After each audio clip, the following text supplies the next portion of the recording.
Thank you for tuning in to the latest edition of the 12 Kyle podcast. Whether you're listening during your commute, while working out, or just relaxing at home, we appreciate you. Every download, every listen, and every subscription means a lot. Up next, the 12 Kyle podcast. Ladies and gentlemen, thank you for listening. Thank you for downloading. And thank you for subscribing to the latest edition of the 12 Kyle podcast. I am your boy 12 Kyle. Man, check this out. On this episode, what I want to talk about is none of us are the Huxtables. Now, if you're not familiar who the Huxtables are, they were a fictional family that appeared on network TV in I think it was 1984, 1992. Family was led by Cliff Huxtable, who was an obstetrician, his wife, Claire Huxtable, who was an attorney at law, and their kids. Sandra, who was a college student when the show came on. She was a college student at Princeton. Their daughter, Denise, who was a kid who was kind of like in the middle. She was trying to find her way and figure herself out. She went to Hillman College, only to be there for a year before she flunked out. Their son, Theodore, aka Theo Huxtable, he was the only boy. And then there was a daughter, Vanessa, who was the pest and the child that was kind of getting into everything. And then there was little cute Rudy Huxtable, who was the baby girl. She was the baby of the family, and she was, spoiled, but a good kid nonetheless. One of the great things about the Huxtables was that they portrayed a life that we had not, up until that time frame, had not seen on Black TV. On TV for Black families. And so they portrayed a different lifestyle, and in a lot of ways it was, and I'm not saying that Black people didn't live like that, but it gave a chance for the world to see how we lived and that we were diverse as far as like our families and our backgrounds and our differences and our similarities and everything in between. But the thing about the Huxtables, and again, they were a fictional family, there was very little dysfunction with the Huxtables. As someone who's watched every episode all the time, and I still watch it. I still watch the Cosby Show at least, a couple of times a week. I'll catch an episode here or there. They weren't dysfunctional at all.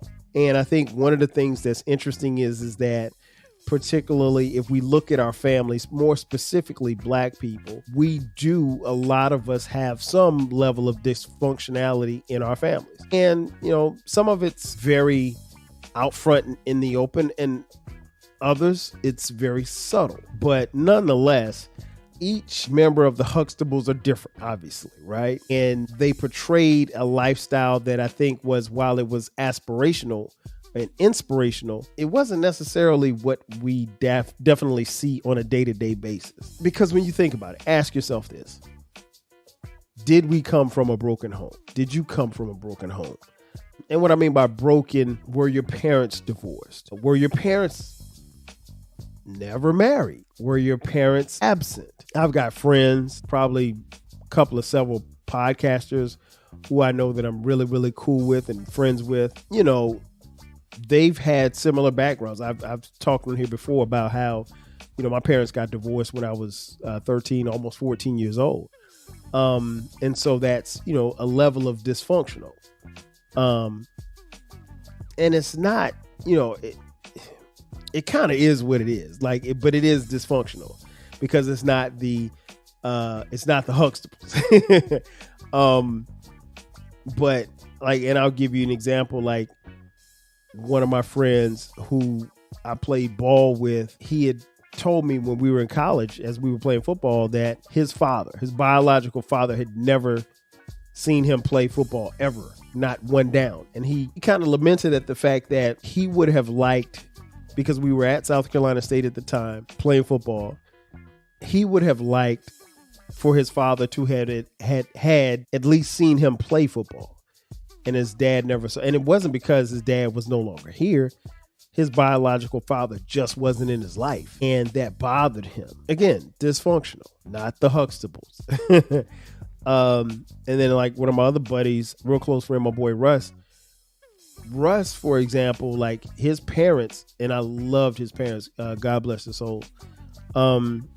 Russ's parents, particularly like our freshman year, we came in together in 1991. Russ's parents would drive down from DC, right? They would drive down from DC and we were freshmen and we were being redshirted. So that meant that we weren't playing at all, but his parents would come to the games anyway. And I mean, like, that is hella supportive when you think about it. If you're going to travel from our nation's capital in DC to come all the way to Orangeburg, South Carolina, which is probably at that time, probably about a 7.5 hour drive to see your son warm up. And that's it. Like, he's not going to play at all. And you know, he's not going to play because he's being redshirted. But that support, you know, that's not being dysfunctional. So I had an interesting childhood, and I've talked about this on the podcast before. My crew of my closest friends that I grew up with, like all of them, I may have been the exception, but all of my close friends in my crew had a mom and dad at home. I mean, like, I was the only one by the time we got to middle school that didn't have a mom and dad at home. I lived with my mom, but my dad was, you know, just across town in my hometown of Florence, South Carolina, and I would see him on the weekends. And my dad is still my guy. I mean, like, we would still talk every other day, or, you know, we see each other and we hang out and stuff like that. So it wasn't like he wasn't in my life or anything. He wasn't down the hallway anymore. But, you know, I actually thought that was normal. I thought it was normal, the fact that all of my friends had their mom and their dad in the house. I was like, you know, I was just different, but I didn't realize that most black kids, or at least the black kids that I would get to know later on in life, in high school and subsequently in college, a lot of them didn't have mom and dad at home. A lot of them did come from blended families. Some of them did have a level of dysfunction in their families. And most of us were not the Huxtables. And that's cool, because nobody's the Huxtables, right? But what I'm reminded of is, and the reason why I wanted to bring this to the podcast, was that I was having a conversation with my middle son, Cameron, who at the time of this recording is 22 years old, right? Cameron and I were talking, and he was telling me about a conversation that he was having with some of his friends. And the friends were sitting around and they were talking about toxic traits. And somehow it got, the conversation came to the toxic traits in their families. And, you know, the question was, what toxic traits did you get from your parents? And he subsequently asked me the question because the question was posed to him. And I drew a blank. I drew a blank because I didn't really, you know, sometimes we can have toxic things in our life and toxic things get passed to us and we don't necessarily recognize them as being toxic. And, you know, when he asked me that, my first answer was, oh, nothing, you know, because I'm thinking to myself, like, my parents weren't drug addicts, you know, they weren't abusive, they weren't, you know, selling drugs, they weren't, you know, out here committing crimes, anything like that. So they didn't pass on anything toxic to me. And then he pointed out the fact that, he said, you know, what do you think your parents passed on to you that was toxic? And I said, well, nothing. And he said, well, you always told us about how, you know, you guys couldn't, me and my brother, his uncle, we could not voice our opinions at home. And I said, well, you know, I didn't really view that as something toxic, but yeah, no, in our house, you couldn't, you had no, as a child, you had no opinion. Opinion? No. You ain't paying the bills. You ain't putting food on the table. You have no opinions. You do as you're told. At 52 years old, at the time of this recording, I came up in an era where we heard this all the time. A child's place is to be seen, not to be heard. And they meant that. But I think the way that he described it, I was like, yeah, I guess that could be a toxic trait. I did say, once we started talking, I thought about it. I was like, you know, one of the toxic things I think that happened, which was more of a byproduct of the divorce, was the ability or the lack thereof to love and the apprehension on loving. As far as, like, I mean, of course I love my mom, my dad, my brother. I'm the oldest. and my brother is 3 years younger than me. Of course, I love them. They're my world, especially up until that point. But relationally wise, when it came to relationships, love really wasn't, clicking for old young 12K. I will say that it probably, my apprehension to love or to be loved or to give love probably ruined some relationships or potential relationships, because there could have been relationships that could have festered from that, but didn't, because, my thing was this: because the divorce came out of nowhere. Like, I never heard my parents argue or anything like that. They just came up to us one day and said, hey, we're getting a divorce. For me, it's like, I'm never going to let anybody outside of these 3 people get that close to me to where I can be hurt. So I was very, protective of my feelings, and I think rightfully so. But I probably was a little bit way more protective than I should have been. And that transferred into, high school, subsequently college, and then after college, and so forth and so on. But I didn't necessarily view that as a toxic trait, but it was very toxic. And so I flipped the conversation on him. I said, well, what toxic thing do you think that we passed on to you? And he said, he didn't say like it was toxic. He's like, but like, there's a fear of failure. And I was like, okay, that's a start. And he's like, well, guys always want us to be successful. And I said, well, here's the thing. I said, let me stop you here. I was like, success is determined and defined by you. No one else can determine and say what your level of success is. I was like, we always told you the motto in our house has always been success is expected.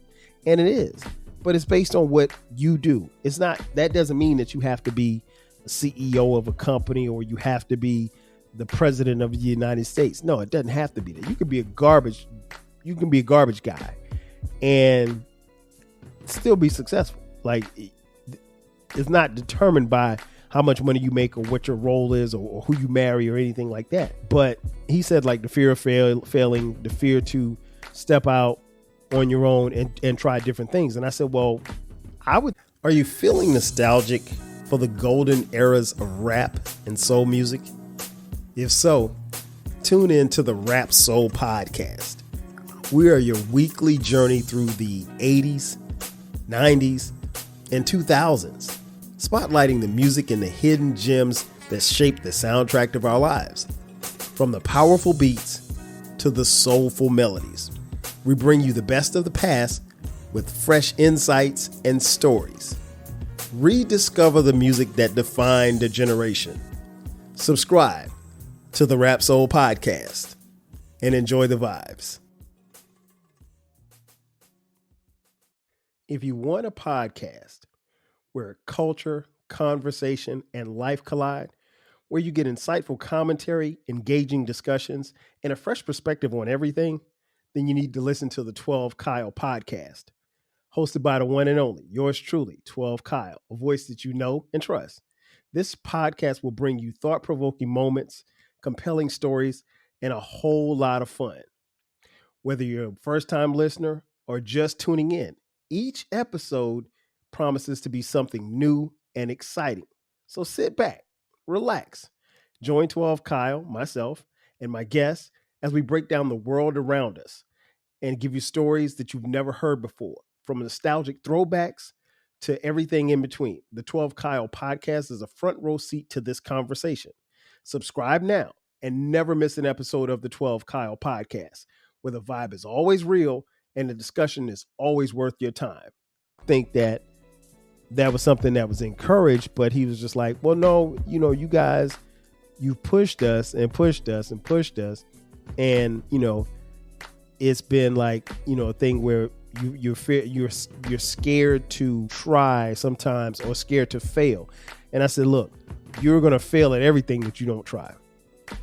Period, point blank. I mean, like, I can't make it any more simpler than that. And I think it's important that as a father, I tell you that you're going to fail at anything that you don't try, but you can try and fail and get up and try it again or try something different, but you lose every time you don't try. And the thing that I would never accept from anybody in my household is not trying. I don't care if you see something and you want to go after it, try. What's the worst that can happen? If you don't get it, then you pick yourself up and you figure it out and you try to do something else. But I also reiterated to him, like, look, let that fear push you, because I too have had the same fear of failing. And that fear of failing it gets even bigger once you become a parent, because now, at one point in time, if I failed, it was just me. You know what I mean? Like, that's cool. If I fail and it don't work, I can go live in a cardboard box. But when you got a family, you have a wife, you have kids, you just don't want to fail, because you don't want them looking at you like you're a failure, or you can't help me because these kids didn't ask to come here. They're a gift from God. They didn't ask to come here. It is my job to provide. Does that mean you need to be living in a mansion? No. You just have to have a roof over your head. But I thought that was a very interesting conversation. His younger brother, Brandon, our youngest son, I asked him, I said, well, what do you think, what do you think about this conversation? And he was listening. He's like, well, he's like, me being the youngest boy, I have 2 older brothers. I feel like I constantly have to prove myself. And I was like, yeah, you do. I was like, I don't know what else to tell you. I was like, but it's not like how you think. Like, if your brothers, if one brother's, if Dion is it's his oldest brother, he's 25 at the time of this recording. If he's a doctor and Cameron's a lawyer, I was like, that doesn't mean that you have to be. You could be a garbage man. You could work at the post office. I was like, you don't have to follow in their footsteps, because here's the thing. Everybody's going to blaze their own trail. You have to blaze yours. You look and see what they've done. You try not to make the same mistakes that they made along the way. I was like, but again, you live and you learn. And keep in mind, you're not the Huxtables. None of us are. So the thing that and it was a great conversation just the 3 of us had that night sitting at the kitchen table. And the thing that I tried to impress upon them is that, like, there's a lot that we've passed on to you. I don't necessarily know that I've passed on anything toxic. I was like, but that's not for me to call. That's for you to say whether or not it's toxic or not. I was like, as someone who is driven and my wife is driven, we're about our business and we're about pushing each other and helping each other as a family. And I don't think that's toxic, but again, that's not really for me to answer. So the thing I impressed upon them, or at least tried to impress upon them, is that what happens for you, what your parents do and what they give you is, for you to take. And then a lot of it you're supposed to take. And then some of it you have to take it, and then you have to kind of not push it to the side, but you have to make the most of what they give you, the gems that they give you. And then you take it and kind of run with it your own way. But it was a very interesting conversation. And I just told him, like, each child is different. I like, it's 3 of you guys. We have 3 sons, and our daughter's our youngest child, and she's 13. And I'm like, look, even as a parent, I have to figure out how I'm going to parent everybody with love and discipline. And in saying that, I have to also know which buttons to push. The button that I push for Dion is not the same button that I push for Cameron.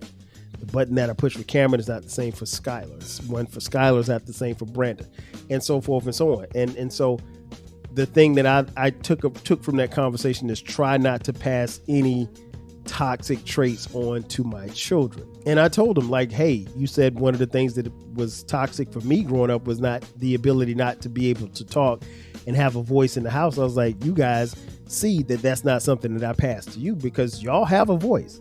I was like, now, you don't have the final say, but, in allowing them to grow up, Brandon's 18, they have been able to express themselves. And I'm totally okay with that to a degree. You can't talk back or you can't be disrespectful.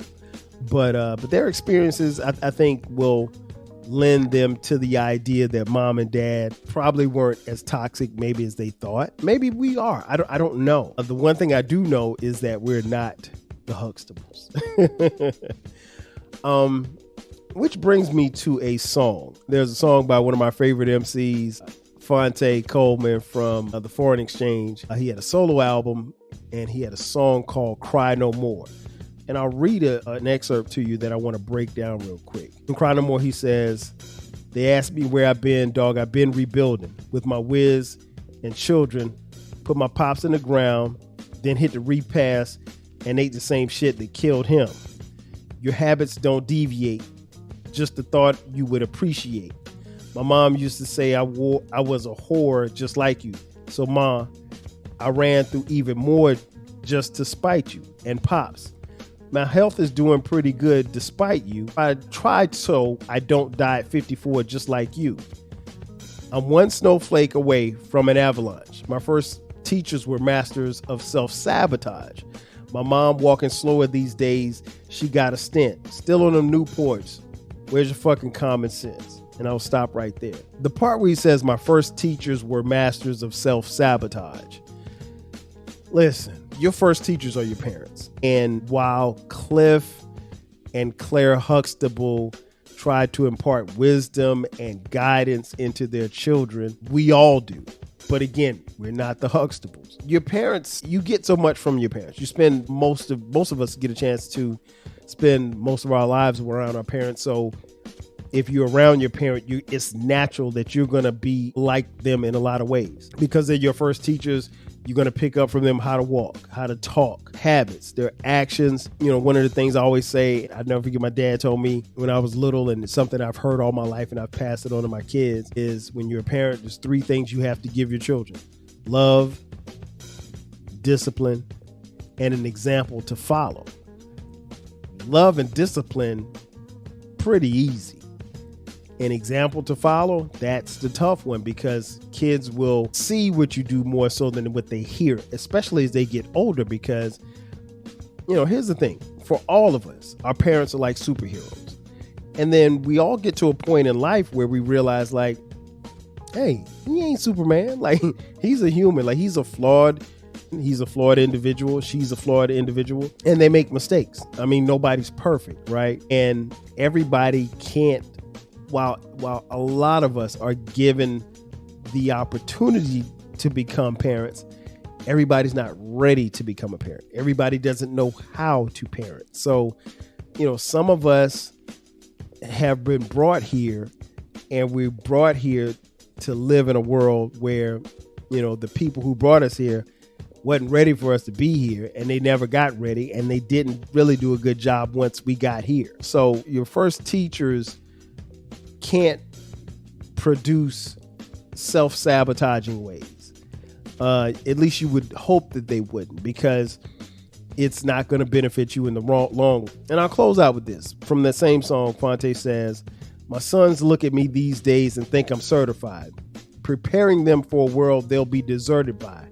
Internalized black man, if you get a teaspoon of passion, that's more than double the serving size. Yeah, I live that. I mean, like, I tell my kids all the time, they'll say, well, Dad, that's not fair. My response, life ain't fair. It's not fair, especially for a young black man or a young black lady. It's not.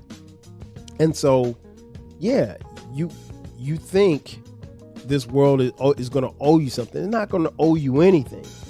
You know, if you get a teaspoon of compassion, that's more than double the serving size. I mean, that's a bar right there, because the world isn't going to give you anything. Whatever you get, you're going to have to go get. And there's going to be people that are going to help you along the way.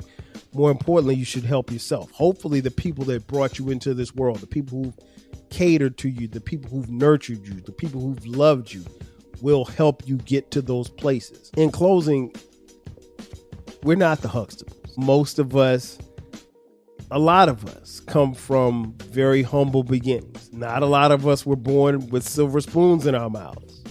Miss Hawkins. I'm sorry, I couldn't resist. But seriously, I think it's important that we understand that we're not the Huxtables, but we also understand that the traits and the things that we pass on to our kids, the people around us, it's important. And always remember this: people are watching, your kids are watching, your family members are watching what it is that you're doing, be it good or bad. They're watching and they're making decisions based on what you do.